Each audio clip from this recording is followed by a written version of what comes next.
An international station for an international city. This is Radio 3. Money Talk. Good morning, it's 8:03 in Hong Kong, and welcome to a brand new week of Money Talk on Radio 3.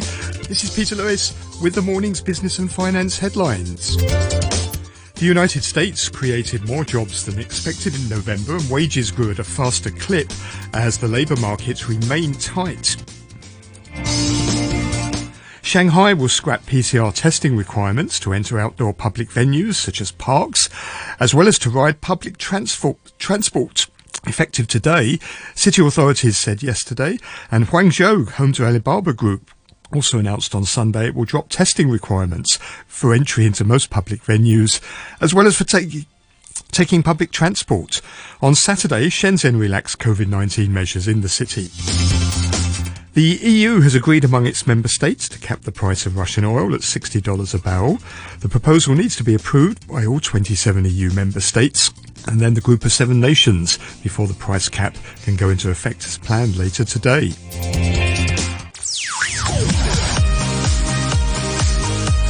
Money Talk on RTHK Radio 3.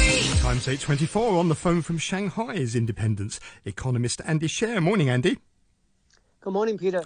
So I want to ask you about the COVID situation up there. We're seeing now Sun Chunlan talking about the fight against COVID entering a new phase. This phase, dynamic zero COVID, seems to have been dropped altogether by the authorities. So what are your thoughts? Do you think the zero COVID policy is now at an end? Well, I see there's some sort of pivot, but it's not clear where Beijing is sounding like it's not so strict anymore, but local governments are interpreting it in their own way. So now China is back to every local government making its rules. Some local governments are genuinely loosening up somewhat. Some governments are not. Like in Shanghai, the government says that you don't need to show your health code when you get on public transport.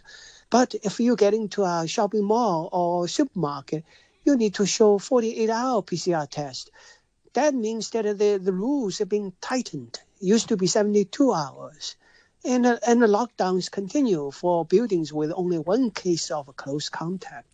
So I think that now we have different policies everywhere. So it sounds like from what you're saying, the situation is still rather chaotic and confusing up on the mainland as to what exactly the zero COVID policy means.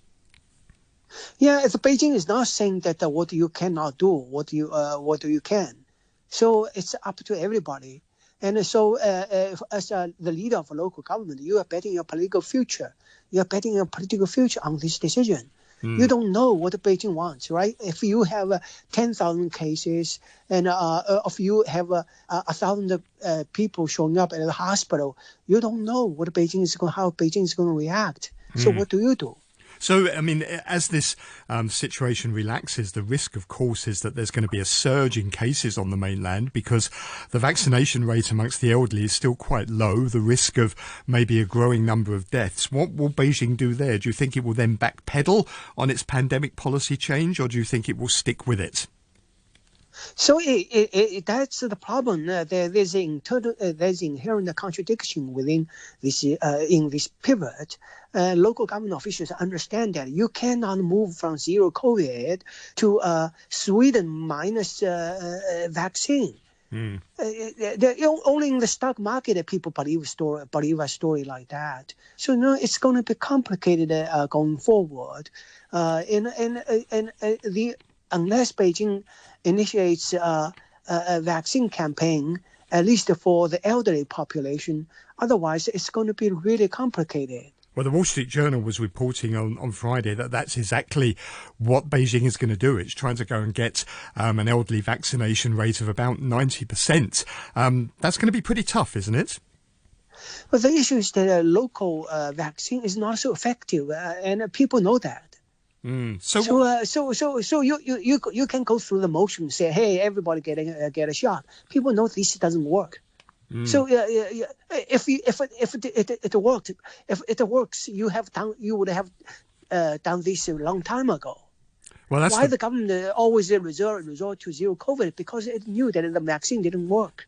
So in effect, China's wasted, according to the European Chamber of Commerce, at least a year in which it could have got the population more vaccinated and developed stronger healthcare facilities. Would you agree with that? Well, the issue is that do you import the vaccine or not? There are many choices. There are lots of data to tell you how effective each one is and what are the side effects. So the issue is for China is that would China buckle and import a vaccine, and the Beijing is now making a decision. So we in a way we are still in a limbo. So a group of economists are calling for the resumption of economic activities, saying that should be the country's top priority. What do you think of the latest sort of relaxation? Do you think that's going to help boost the economy? I seriously doubt it. You know, people do show up more in a coffee shop and restaurant. That is possible, but I do not believe that the economy is just going to bounce back. People have lost income in the past 3 years. You can look at people's deposits. So it's not so easy that for people to go back to having a good time. The second is that the property market is a bubble that has gone burst. And it was going at 20% of GDP in terms of market value. And now it's basically totally collapsed. And the local governments have this huge deficit, like $1 trillion, because that they are not getting money from land sales. That problem is not going away. So it's not just COVID. Okay, Andy, it's always a pleasure to talk to you. Thank you very much indeed for that. That's independent-based economist up in Shanghai, Andy Scher. You're listening to Money Talk on RTHK Radio 3.